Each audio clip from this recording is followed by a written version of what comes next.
श्री शिवाय नमस्तुभ्यम। जय जय भोलेनाथ, हर हर महादेव, जय माँ लक्ष्मी।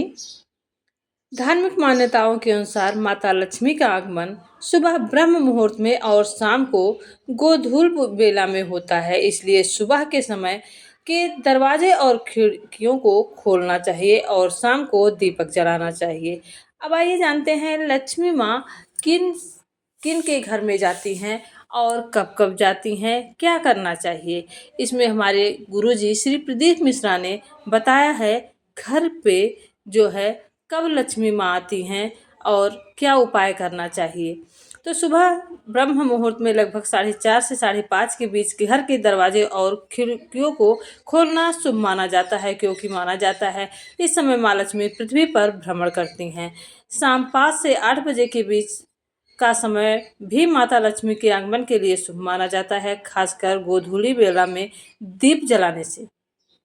साफ सफाई, माँ लक्ष्मी को साफ सुथरा और व्यवस्थित स्थान पसंद है, इसलिए साफ सफाई से माँ घर लक्ष्मी में प्रवेश करती हैं। घर के मुख्य द्वार पर दीपक जलाने से माँ लक्ष्मी जी का आगमन होता है और सकारात्मक ऊर्जा का वास होता है। ये सब चीज़ें अगर आप प्रातः काल में ये दो चीज़ें करते हैं तो आपके घर में कभी भी सुख समृद्धि की कमी नहीं रहेगी। इसके साथ सुनते हैं गुरु जी द्वारा बताए गए शिव पुराण की कथा में घर में माँ लक्ष्मी जी के आने के 2 उपाय और किस किस के घरों में माँ लक्ष्मी आती हैं और क्या उपाय करने से आती है। तो वीडियो पूरा जरूर देखिएगा, क्योंकि शिव पुराण की कथा का अंश सुनने मात्र से जीवन के सभी दुख दूर होते हैं, लेकिन अगर आप पूर्ण कथा सुनते हैं तभी आपको पूर्ण फल की प्राप्ति होती है। तो पूरा वीडियो जरूर सुने और अपने घर में सुख समृद्धि और कठिन समस्याओं से मुक्ति पाएं। जिसके फेसबुक यूट्यूब पर चल रही है, जिसके मोबाइलों में चल रही है, घर में भले 5 मिनट शिव महापुराण की कथा चले, पर प्रतिदिन अपने मोबाइल को चालू कर 5 मिनट शिव पुराण चालू कर छोड़ दिया। घर में टीवीओं पर अगर कथा आए तो भले सुनो चाहे नहीं सुनो, 5-10 मिनट उस टीवी को चालू कर छोड़ा करो, जिससे वो शिव महापुराण के शब्द हमारे घर के वातावरण को शुद्ध करें। प्रभु बाबा भोलेनाथ ने कहा, पार्वती जब चौसर खेलते समय तूने मेरे वस्त्र लिए, मैं जल क्रीड़ा करने के लिए जल में तप करने के लिए बैठा, तब के करने से मेरे शरीर से पसीना बह निकला। उस पसीने से 5 धाराएं प्रकट हो गई। उस 5 धारा से गंगा जी की गोद से मेरी ये 5 बेटियां प्रकट हुई है। पहली जया, दूसरी विशारा, तीसरी शामली बारी, चौथी देव और 5वीं दोतली। ये 5 कन्या शंकर जी की 5 बेटियां। उसी समय पर माता पार्वती ने गंगा जी के जल को हाथ में लेकर कहा, गंगा तू मेरी बहन है, मेरे गर्भ से तो संतान नहीं हुई, पर तूने मेरे बच्चों को पाला पोसा बड़ा किया, इसलिए तेरे घाट पर आने वाला व्यक्ति शंकर जी के साथ तेरा स्मरण करेगा और जो हर हर गंगे बोलेगा, गंगा उसको तेरे स्नान का पुण्य घर बैठे मिल जाएगा। हर हर गंगे बोलो जम के। केवल गंगा के साथ उसी दिन से हर हर शब्द जुड़ गए और जिंदगी हो गई आपकी बोलते बोलते। आपको अभी तक नहीं मालूम होगा कि हर हर गंगे क्यों बोलते हैं। जीवन हो गया। लक्ष्मी वो कौन से 2 स्थान है जहां तू जाना पसंद नहीं करती है? लक्ष्मी वो कौन से 2 स्थान हैं जो व्यक्ति धारण करता है तो उस व्यक्ति के पास में से 2 साल में, 4 साल में, 6 साल में, 8 साल में तो रुष्ट होकर चली जाती है? वो स्थान कौन से? तो 2 स्थान माता लक्ष्मी ने बताए हैं। पहला, फूटे हुए बर्तन में भोजन करना। कौन से बर्तन में? जम के बोलिए जरा। जो टूटा बर्तन होता है, खंडित बर्तन होता है, फूटा हुआ बर्तन होता है, कहीं गिलास की किनोर टूट गई है, कहीं कटोरी की किनोर टूट गई है, कहीं थाली की किनोर टूट गई है और तुम कहीं प्लेट की किनोर टूट गई है और तुम उसमें भोजन कर रहे हो, तो टूटे हुए बर्तन में भोजन करने वाले के पास में लक्ष्मी छिन्न हो जाती है, उसका भाग्य भी फूटे हुए बर्तन की तरह हो जाता है। लक्ष्मी का। और दूसरा, फटे हुए वस्त्र धारण करने वाले का भाग्य भी फटे हुए वस्त्र की तरह, जैसे फटा हुआ कपड़े का रेसा रेसा निकलता है, उसी तरह फटे हुए वस्त्र धारण करने वाले की भी जिंदगी में परिश्रम का रेशा निकलता रहता है, पर उसको सुख का भान नहीं होता। आज के जमाने में ये फटे हुए कपड़ों का फैशन आ गया, ये बड़ा दुख की घड़ी है।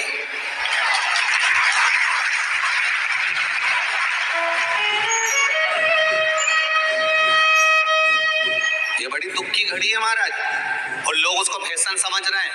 पहले तो कम फटा होता था, और आज के जमाने में तो इतना इतना फट गया,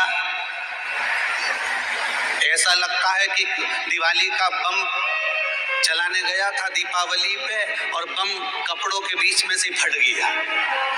इसलिए वो कपड़े कब पहनेंगे, तुमने अब पहन लिया। शास्त्र कह रहा है, लक्ष्मी कह रही है माता पार्वती को कि दो जगह पर अगर ये दो क्रम जिस जीव के होते हैं उसके पास में से लक्ष्मी 5 साल में, हम कई बार कहते हैं इन बच्चों को नहीं मालूम, इन नवयुवक लड़कों को नहीं मालूम, इन नवयुवक बेटियों को नहीं मालूम कि फटे हुए कपड़े पहनने का फल क्या है। आज नहीं, विवाह कर जब जाएगी तो मायके से जब ससुराल जाएगी तो उन्हें कुंवारी अवस्था में तो खूब फटे हुए कपड़े पहन लिए, मम्मी मैं तो जीन्स लूंगी न ये लूंगी, तो खूब फटे हुए पहन, पर वहां जब जाएगी तब मालूम पड़ेगा कि रोना किसको कहते हैं।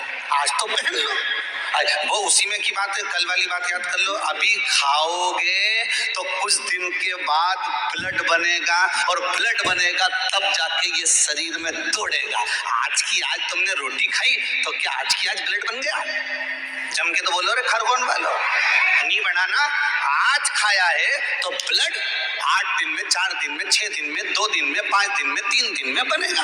आज की आज ब्लड नहीं बनेगा। आज खाया तो 2 दिन में ब्लड तैयार होकर तुम्हारे शरीर में दौड़ेगा, शरीर में दौड़ेगा तो तुम्हारा शरीर भी चलेगा। उसी तरह तुमने अगर युवानी अवस्था में, कुंवारी अवस्था में ये फटे हुए कपड़े पहने हैं, तो जब तुम्हारी अवस्था बढ़ेगी ना, आज नहीं रोना पड़ रहा। आज के जमाने में तो फैशन है साहब, फैशन है, तो आज पहन ले, बाद में रो ले, रो बाद में बेटा।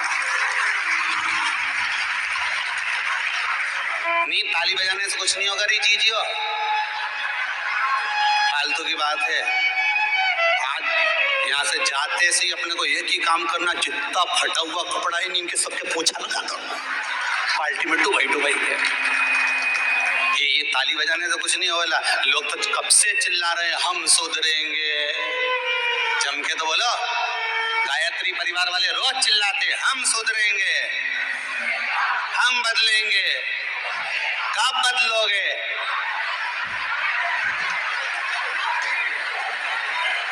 जबरदस्ती का चिल्लाता फिरो हम बदलेंगे, हम बदलेंगे। काहे के बदले? तुमसे ज्यादा तो मेहंदी बदल गई, यहाँ थी।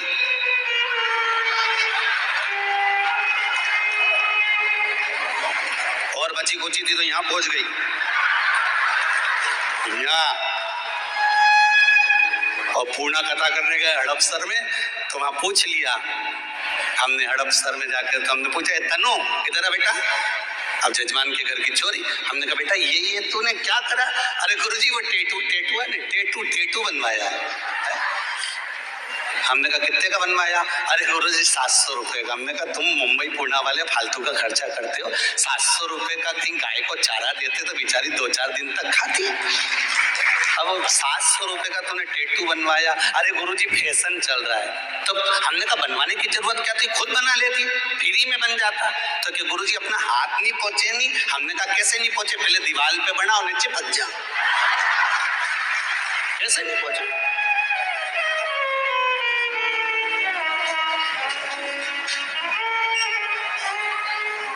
हम सुधरेंगे अच्छे से। तो अब तो तुम एक बार भी नहीं बोले डाउन। हम सुधरेंगे, हम बदलेंगे, बस। तो फिर आज बिल्कुल एकदम कि अब कुछ भी हो जाए ये कितनी भी महंगी जीन्स हो पर फटी हुई नहीं पहनने दूंगी तो नहीं पहनने दूंगी, चाहे कुछ भी हो जाए। हम इतने अच्छे घर के लोग और ये फटा हुआ कपड़ा पहनेंगे, हिंगंग से फट रही। और गजब की तो गजब की, अभी अभी दिवाली पे फैशन देखा, एक का तो पूरा पाँव गायब हो गया, एक ही था। राम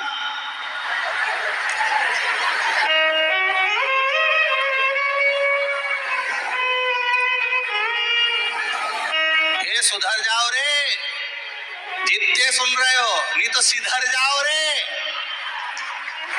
सुधरना जरूरी है।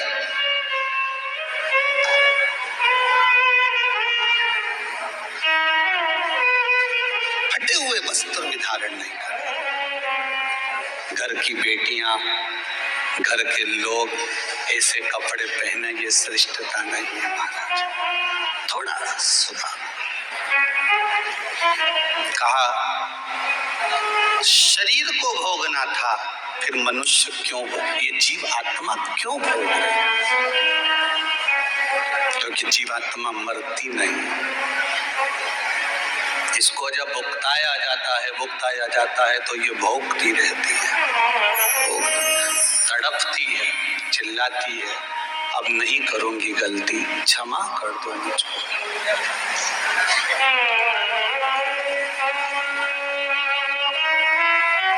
बहुत कहते।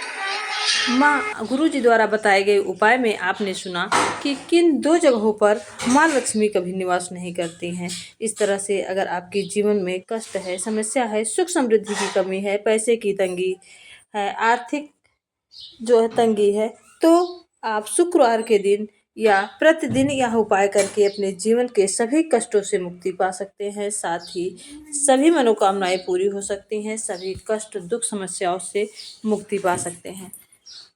आजकल के समय में पैसे के अभाव में हमारा जीवन बहुत ही दुर्लभ हो जाता है। इस तरह से अगर प्रभु भक्ति में रहकर हम अपने दुखों के निवारण हेतु शिव पुराण की कथा का श्रवण करते हैं तो साथ ही हमें पुण्य फल की प्राप्ति होती है।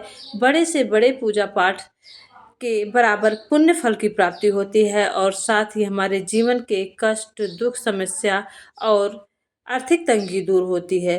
तो इस तरह से अगर हम शिव पुराण की कथा का श्रवण करते हैं तो मात्र श्रवण करने से ही हमें पुण्य फल की प्राप्ति होती है और हमारा जो भी पल शिव भक्ति में व्यतीत होता है, शिव जी के पास व्यतीत होता है, भक्ति में व्यतीत होता है, वह जीवन वह क्षण हमारा सार्थक होता है। तो इसलिए अपने जीवन के कष्ट दुख और समस्याओं को निवारण हेतु शिव की शरण में जाएं और सिर्फ 11 बार श्री शिवाय नमस्तुभ्यम का जाप अवश्य करें। अगर आपकी बड़ी से बड़ी मनोकामनाएं हैं जो पूरी नहीं हो रही है तो 24 घंटे में आप सिर्फ 11 बार श्री शिवाय नमस्तुभ्यम का जाप करते रहिए। अगर प्रातः काल उठकर ब्रह्म मुहूर्त में इस मंत्र का जाप 11 बार आप करते हैं और रात को सोने से पहले इस मंत्र का जाप 11 बार करते हैं तो आप खुद अपने जीवन में बदलाव देखेंगे, चमत्कार देखेंगे। तो प्लीज़ अपने जीवन से दुख कष्ट के निवारण हेतु शिव पुराण की कथा का श्रवण करते रहिए। गुरु जी द्वारा बताए गए शिव पुराण की कथा के अनुसार बड़े से बड़े दुख, बड़े से बड़ा कष्ट और बड़े से बड़ा रोग भी समाप्त हो जाता है। यह जरूर देखिए और हमारे चैनल एसपी भक्ति रस से बने रहिए। जो भी त्रुटि होगी कमेंट बॉक्स के माध्यम से अवगत कराइएगा। ध्यान रहे कि प्रदोष काल में आप प्रतिदिन अगर आपके जीवन में कष्ट है, दुख है, बहुत ही आर्थिक तंगी है, अभाव है, तो प्रतिदिन यह उपाय अवश्य करें। आप अपने घर के मुख्य द्वार पर एक घी का दीपक या सरसों के तेल का दीपक लगाएं। अपने घर के मंदिर में एक दीपक लगाएं और भोले बाबा के अगर शिवलिंग है आपके पास तो वहाँ एक दीपक अवश्य लगाएं। बेलपत्र के नीचे एक दीपक लगाएं और आंवले के वृक्ष के नीचे एक दीपक लगाएं।